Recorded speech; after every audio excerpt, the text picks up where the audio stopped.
My sister became CEO after Dad's passing and fired me. But when she opened his safe, everything she'd take returned to me, and she was left with nothing. The day my father died, I was in his office reviewing quarterly projections for Sterling Innovations' new medical device division. Numbers had always been my sanctuary, clean, precise, unchangeable. Unlike people, spreadsheets never lied or played favorites. Mr. Sterling wants to see the key 3 estimates, his secretary Martha said, poking her head in. She'd been calling him Mr. Sterling instead of your father since my first day at the company. Professionalism, she'd explained, was everything. Almost done, I replied, double-checking my calculations. The medical division was my baby, a project I'd spent 3 years developing. The projections looked promising, a 40% growth rate, with conservative estimates showing potential revenue of $50 million by year's end. I never got to show him those numbers. The heart attack hit during his afternoon tennis match. By the time I reached the hospital, Sarah had already arrived, her designer heels clicking against sterile tiles as she paced the waiting room. My sister always did have perfect timing. You finally decided to show up, she snapped, barely glancing at me. I was working, I said quietly. At the office, where you haven't been in months, she waved her hand dismissively. Some of us have lives outside that dusty building, Madison. That dusty building was Sterling Innovations' headquarters, the company our grandfather had founded and our father had built into a billion-dollar enterprise. Sarah treated it like a trust fund, showing up for board meetings and important client dinners but leaving the actual work to others, mainly to me. The doctor's arrival cut short our brewing argument. His expression told us everything before he spoke a word. I'm very sorry, he began, and the world tilted sideways. The next few days passed in a blur of funeral arrangements, condolence calls, and board meetings. I handled most of it, working through my grief the only way I knew how, by keeping busy. Sarah spent her time entertaining relatives and giving tearful interviews to business magazines about carrying on our father's legacy. The will reading was scheduled for a week after the funeral. I sat in our family lawyer's office, in the same leather chair I'd occupied during countless childhood visits with Dad. Mr. Patterson, who had handled Sterling's legal affairs for 30 years, looked uncomfortable as he shuffled his papers. As you know, he began, your father updated his will recently, just 2 months ago, in fact. I nodded. Dad had mentioned wanting to get his affairs in order, though he'd seemed healthy as ever. The bulk of his personal estate will be divided equally between you both, Mr. Patterson continued. The house, investments, art collection, all split 50-50. Sarah smiled, probably already mentally redecorating the Manhattan penthouse.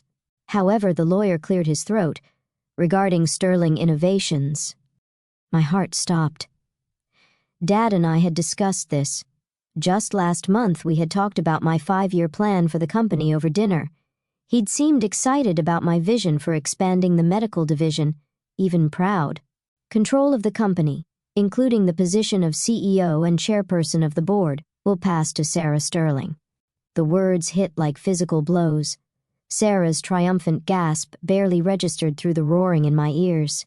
There must be some mistake, I managed. Dad and we had plans. The medical division is specifically addressed, Mr. Patterson cut in gently. Your father left instructions that all current projects should be reviewed by the new CEO for viability. Sarah's smile turned predatory. Don't worry, little sister. I'll give your pet project all the attention it deserves. I sat there, numb, as Mr. Patterson continued reading. The details washed over me, voting shares, board positions, corporate structure. All I could think about was Dad's voice during our last dinner. The medical division could change lives, Madison. It's exactly the kind of innovation Sterling needs. Had it all been lies? The next morning, I arrived at the office early, as usual. My security badge still worked, though I wondered how long that would last. The medical division team was waiting for my morning briefing. 15 brilliant engineers and researchers who trusted my vision. I heard about the will reading, Martha said softly as I passed her desk. I'm so sorry, Madison. I managed a weak smile. Thanks, Martha. Has she arrived yet? 3rd floor. Moving into the executive office already. Of course she was. Sarah never wasted time claiming what she thought was hers. I made it through the briefing somehow, focusing on technical details and development timelines. My team knew something was wrong, but they were kind enough not to ask. These people had followed me, believed in me. What would happen to them now? The answer came sooner than expected. Madison. Sarah's voice cut through the quiet hum of the engineering floor. She stood in the doorway of our research lab, looking absurdly out of place in her Chanel suit. We need to talk. I followed her to what had been Dad's office. She'd already replaced his degrees and family photos with modern art pieces. His old leather chair, worn from years of late nights and important decisions, was gone, replaced by something sleek and sharp. I've been reviewing the numbers, she said, perching on her new throne. The medical division is hemorrhaging money. It's a development phase, I explained, fighting to keep my voice steady. The projections show whatever you want them to show, she interrupted, tossing a folder onto the desk. My carefully prepared reports. This isn't what Sterling Innovations needs right now. We're streamlining operations, focusing on our core business. Core business? I couldn't believe what I was hearing. Dad always said innovation was our core business. It's literally in our name. Dad isn't here anymore, Sarah's voice turned cold. And frankly, neither should you be. I stared at her, this stranger wearing my sister's face. What are you saying? I'm saying you're fired, Madison. Clear out your office by the end of the day. Security will escort you out. The world seemed to stop. You can't do this. I built that division from nothing. Those people trust me. Those people, she cut in, work for Sterling Innovations. My company now. And you? She smiled, the same smile she'd used when stealing my toys as children. You're worthless to this company. Always have been, really, playing with your little projects while I learned how business really works. By partying with board members and kissing up to investors, I shot back. When's the last time you actually developed anything? Development is for employees, she said dismissively. Leadership is about vision, and my vision doesn't include you. I stood there, hands shaking, as decades of competition and resentment crystallized into this moment. Dad believed in me, I said quietly. Dad pitied you, Sarah replied. Why do you think he left me in charge? Now get out of my office before I call security. I walked out with my head high, past Martha's tearful face, past my confused team members, past the security guard who'd known me since I was a child. One box of personal items, family photos, engineering awards, the prototype of my first patented device, a life's work reduced to a cardboard box. My phone buzzed as I reached my car. A message from an unknown number. Meet me at Joe's Diner tomorrow, 3 p.m. Come alone. There's something you need to know about your father's safe. I stared at the message, wondering if grief was making me hallucinate. Dad's safe? The old one in his home office. Sarah would have cleaned that out already, along with everything else. But what did I have to lose? Little did I know that message would change everything. But first, I had to survive the longest night of my life, alone with the knowledge that I'd lost not just my father, but my life's work and my last connection to the company he built. I drove home in a daze, the box of memories beside me feeling both too heavy and too light. Tomorrow would bring answers or more questions. For now, all I could do was wonder what secret could be worth all this pain. Joe's Diner sat on the corner of 5th and Pine, a relic from a time before Sterling Innovations dominated the city skyline. Dad used to bring me here for chocolate milkshakes after school, before board meetings became more important than father-daughter time. I arrived early, sliding into a worn leather booth with a clear view of both entrances. Old habits die hard. Dad always said a good executive watches their exits. At exactly 3 p.m., Martha walked in. You? I straightened in surprise. Dad's secretary, no, Sarah's secretary now, looked different outside the office, more determined, less deferential. Your father knew this day might come, she said, sitting across from me. He made me promise to wait until the right moment. What moment? She pulled an envelope from her bag. The moment your sister showed her true colors. Inside the envelope was a single key and a handwritten note in Dad's familiar scrawl. West Wall, behind the Monet, 1989. Dad's old safe, I breathed. But Sarah must have opened it already. Martha smiled. That's what she thinks. Your father had 2 safes in his study. The obvious one behind his desk. That's where he kept standard documents, things he expected people to find. But the real safe, his private safe, she tapped the key. Only 3 people knew about it. Him, me, and now you. Why you? Because I've been more than just a secretary for 30 years, Madison. I was your father's most trusted confidant. I knew things about Sterling Innovations that even the board doesn't know. My mind raced. December 14th, 1989. Why was that date familiar?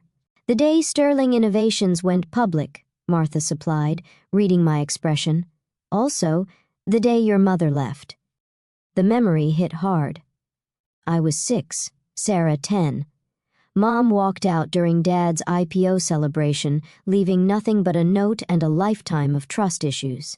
What's in the safe? I don't know, Martha admitted. But your father said if anything happened to him, if Sarah ever tried to push you out, I should make sure you found it. She glanced at her watch. Sarah's in board meetings all afternoon. The house will be empty. I gripped the key tightly. Why are you helping me? Because I watched you grow up in that company. While Sarah was partying through college, you were interning in the labs. When she was dating board members' sons, you were filing patents. You are your father's daughter, Madison, his true heir. She stood up. The company needs you more than anyone knows. 20 minutes later, I let myself into my childhood home. Everything felt different, colder somehow, as if Sarah's presence had already begun erasing decades of memories. The study was exactly as Dad had left it, probably the only room Sarah hadn't changed yet. The Monet, an original worth millions, hung innocently on the west wall. With trembling fingers I lifted it.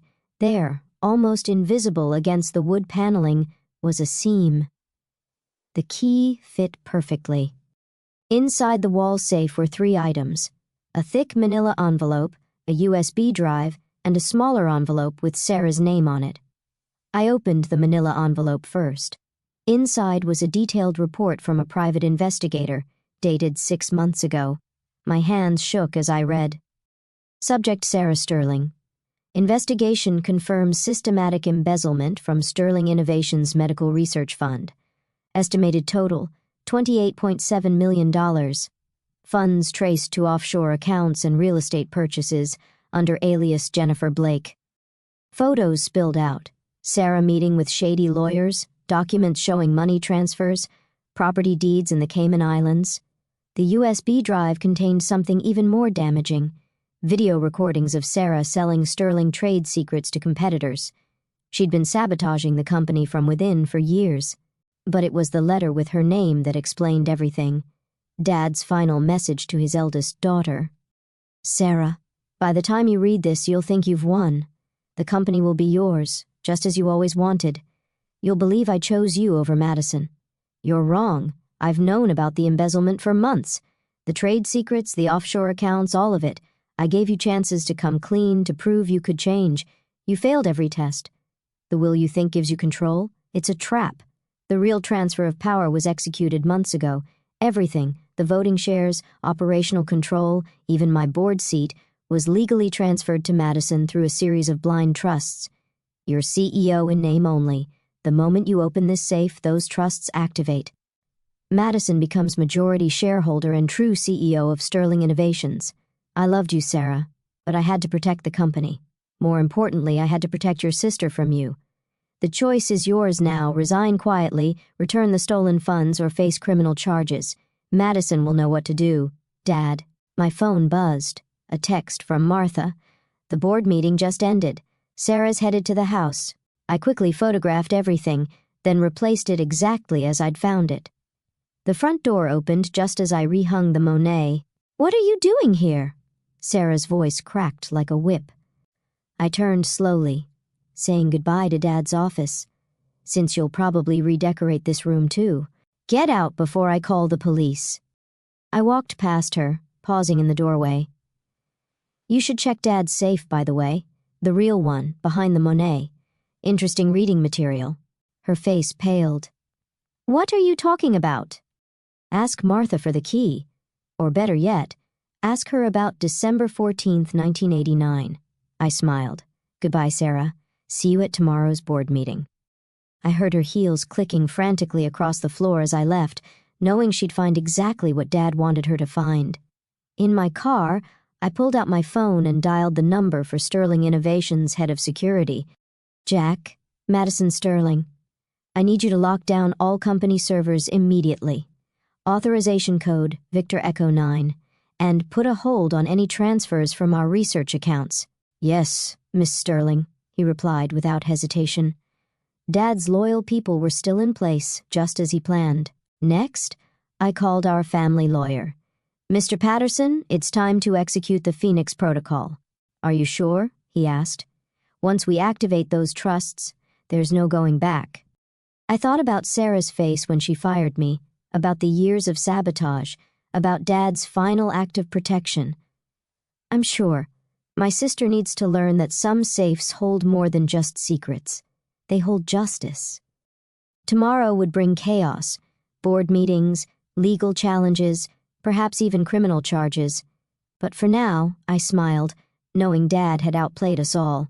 The medical division would survive, Sterling Innovations would thrive, and Sarah, she was about to learn what Dad always taught me. In business, as in life, the truth will always come out.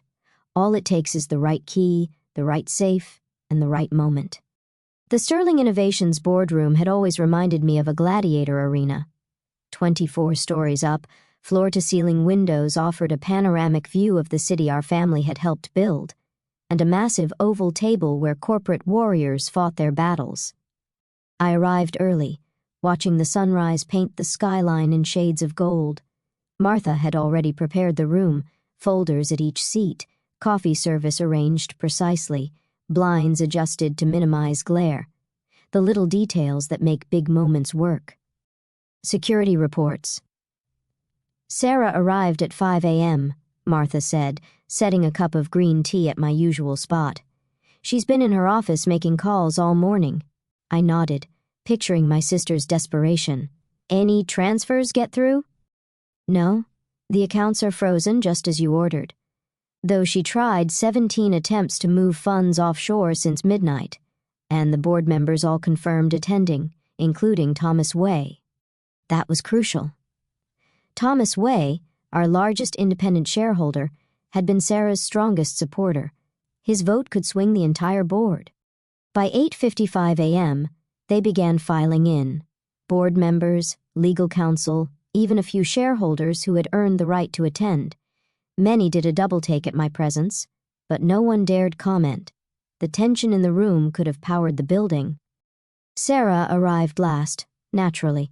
She'd changed clothes since yesterday, her Armani power suit, killer heels, makeup paint perfect, but her eyes gave her away. They darted around the room like a cornered animal's, finally fixing on me with pure hatred. What is she doing here? She demanded. Waiting for you to begin the meeting, I replied calmly. There are some interesting items on today's agenda. You're not on the board anymore. Security. Actually, Mr. Patterson spoke up from his corner. Ms. Madison Sterling's presence is required for today's proceedings. He began distributing additional folders. If everyone could please review the documents before you. Sarah snatched her copy, her face growing paler with each page she turned. The room filled with murmurs as others did the same. This is impossible, she finally spluttered. These trusts, they can't be legal. Oh, but they are, I said, standing. Every transfer, every document, every signature, verified and notarized. Dad was very thorough. Dad was dying, she snapped. He wasn't thinking clearly. Actually, Martha stepped forward. Mr. Sterling began planning this 18 months ago, when he first suspected the embezzlement. The room went dead silent. What embezzlement? Thomas Way asked sharply. I nodded to Martha, who activated the presentation screen. Evidence began filling the display: bank transfers, property records, emails between Sarah and our competitors. $28 million, I announced to the stunned room, stolen from our medical research division. Our father's private investigation confirmed it all. Lies. Sarah slammed her hands on the table. This is a desperate attempt to... To what, Sarah? To protect the company? To stop you from selling our trade secrets? I pulled out my phone. Should I play the videos Dad collected? The ones showing you meeting with our competitors? She lunged for the phone, but security was faster. 2 guards materialized beside her, firm but professional. Miss Sterling, the head of security, addressed Sarah. We need you to remain seated. This is my company, she shrieked. I am the CEO. No, I said quietly. You're not. You never were. The will was a test, Dad's final chance for you to prove you could change. Instead, you showed exactly why he couldn't trust you with his legacy. Thomas Way stood up. I move for an immediate vote of no confidence in Sarah Sterling's leadership. Seconded, another board member quickly added, You can't do this. Sarah's voice cracked. Daddy gave me the company. Dad gave you a choice, I corrected. Return the stolen funds and resign quietly, or face criminal charges. Time to choose, sister.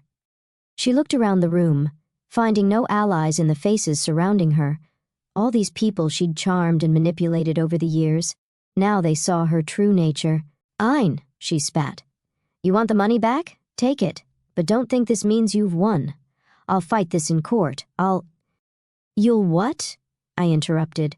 Reveal how you embezzled millions, how you sold company secrets, how you fired the legitimate CEO hours after Dad's funeral.